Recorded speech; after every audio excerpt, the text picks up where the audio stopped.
Hello, back again with me on my channel.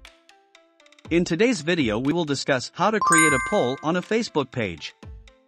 Before you start, for those of you who haven't subscribed to this channel, don't forget to subscribe first. The first step is, open the Facebook application on your smartphone. Then, click the three lines in the right corner and log in as your Facebook page. Okay, this is my Facebook page that I just made a few days ago. If you want to know how to create a Facebook page for business, you can check the video link in the description. Okay, let's continue. Click the plus sign on your profile photo to add a new story. Make sure you have provided a photo or video to create a poll. After you choose a photo, click the sticker menu and click poll. The last stage, enter the question that will be the poll of your story.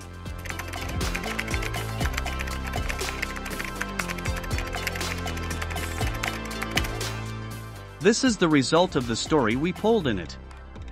Thanks for watching this video. Hope it can help you.